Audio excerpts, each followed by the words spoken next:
Shabbat Shalom, everyone. It's so good to be back with you all. I missed you, and it's good to be together again. I think a middle of August Shabbos is a good time to do a little bit of time travel with you all back to the 2nd century CE, to a pivotal moment in the world of Jewish law. A moment that simultaneously subverted the law and saved it. A moment celebrated for its creativity and courage, yet mourned for what it revealed about the shortcomings of its society. This moment is known as Takanat Hillel Hazaken, the enactment of Hillel the Elder. All right, so a takana, a rabbinic enactment, is the ace up your sleeve. It's the card you'd rather not play because in some ways, it cheats the game by bypassing all the rules that typically govern it. You see, Jewish law evolves through the meticulous and carefully curated presentation of proof texts, novel interpretations of existing law that the rabbis debate to determine if a change in practice is warranted. The stakes are high. Right? The rabbis understood the mitzvot in the Torah as nothing short of divine command, God's direct communication about how we should live. So for the rabbis to alter the meaning of the Torah's text to align with a changing society, careful analysis is required. Debate, proof texts, bringing supporting arguments also rooted in the Torah. Right? Those are the rules of the game. But a takana does none of that. It simply states, with the full force of rabbinic authority, this is the new law.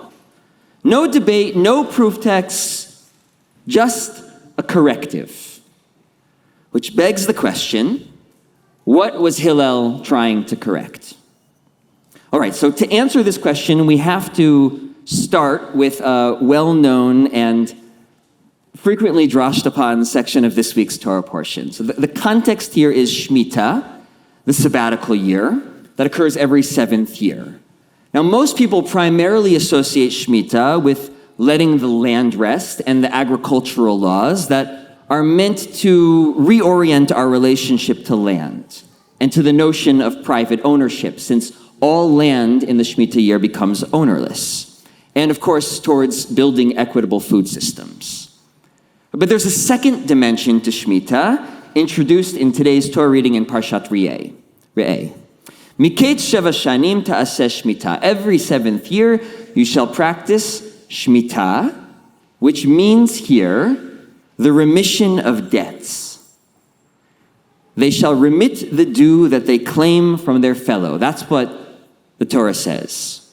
Meaning, all loans are forgiven, are canceled by the Shemitah year. If I loaned you $100 or a bag of wheat seeds, you ought to try to repay me at some point in the first 6 years of the cycle. But if you're unable to do so, by the 7th year, I am obligated to release my claim on what you owe me. I can't approach you in the 7th year and demand my $100 back. The Shemitah year wipes out whatever amount the borrower owes.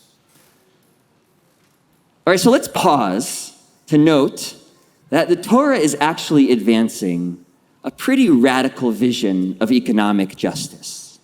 In a world back then, as today, in which the rich tend to get richer and the poor encounter obstacle after obstacle in escaping poverty, loan forgiveness is a way to redirect this inertia.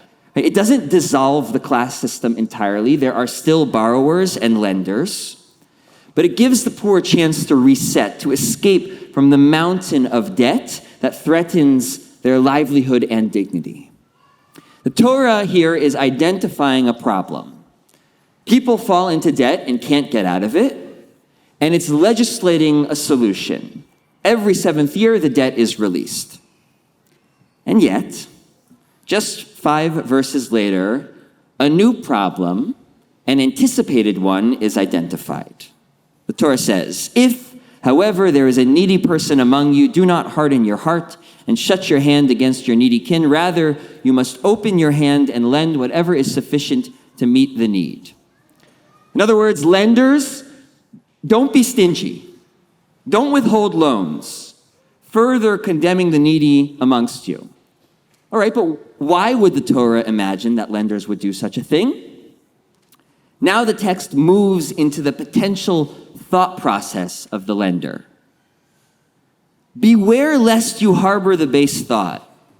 The 7th year, the year of remission, is approaching, so that you are mean and give nothing to your needy kin. So there it is. A new problem identified. Loan forgiveness will disincentivize the wealthy from giving loans in the first place. And especially as the Shemitah year approaches, the thought will grow louder. I might not recoup this money, so I'm not going to give. Their problem, not mine. So what's the Torah's solution? That's the problem. What's the solution? Naton titein lo. Give readily and have no regrets when you do so. For in return, your God will bless you in all of your efforts and in all of your undertakings. Why do the right thing, even if on the surface it seems financially suspect?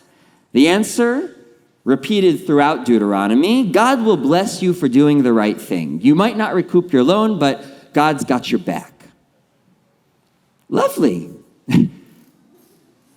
But it seems pretty clear that by the 2nd century, that logic wasn't convincing enough. Enter Hillel the elder and his takana. So here's what it says. This is the Mishnah. Hillel observed people refraining from lending to one another for the very reason the Torah feared. Namely, the realization that the loan would be forgiven meant that they weren't giving at all. Lenders were having the exact thought the Torah anticipated, and unlike the Torah's prediction, acting on that base thought. So the Mishnah reports, Hillel enacted the prose bull. Here's how it works. Are you with me? Okay, here's how it works. A prose bull is a written document submitted to the court, which transfers the debt to the court. All right, so the $100 that you owe me, you no longer owe me. You owe instead to the court. And this changes everything, because there is no Torah requirement for a court to forgive outstanding loans in the Shemitah year. Loan forgiveness only applies between two individuals.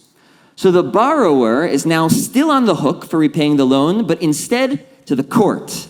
Then, and here's the kicker, the prose bull stipulates that the original lender can collect the money paid to the court at any time. You pay $100 to the court, and I collect it from the court. In effect, Hillel's takana categorically abolishes loan forgiveness. Yeah, this is the look of scandalized faces. How can he do that? Really, how can he do that? The Torah says clearly, without mincing words, that in the 7th year, all outstanding loans are forgiven.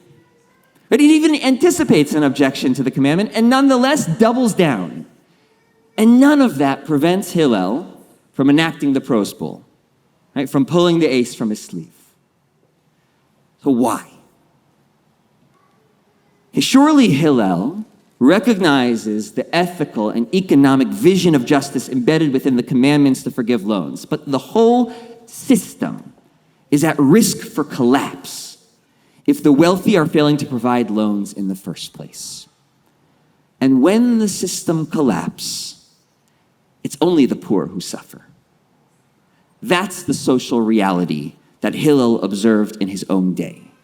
Unwilling to lend without the promise of being repaid, and without additional proof of God's blessings, the wealthy hardened their hearts and closed their fists, and the poor could never recover from a bad harvest, from a tough stretch, or the debilitating accumulations of poverty. So Hillel did what I can only imagine pained him. He retreated from the ideal of loan forgiveness to salvage some measure of assistance for the poor. He recognized that in our failing to reach the lofty ceiling of the Torah's vision for economic justice, the floorboards were also collapsing. And it wasn't good enough to beg and plead and demand that the rich just continue to give. The Torah tried that and failed. So he took the core message of these laws, that a society mustn't neglect the poor, and he built a new ground floor from this principle, new planks for his society to stand on so that the poor wouldn't sink into despair. And he did it with a legal workaround, a loophole. It's simultaneously brilliant and tragic. I want to take a step back and try to explain why I have felt it's important to spell out in great detail this 2,000-year-old chapter in Jewish legal history. This story is about what happens when a society fails to live up to the ideals it's expressed.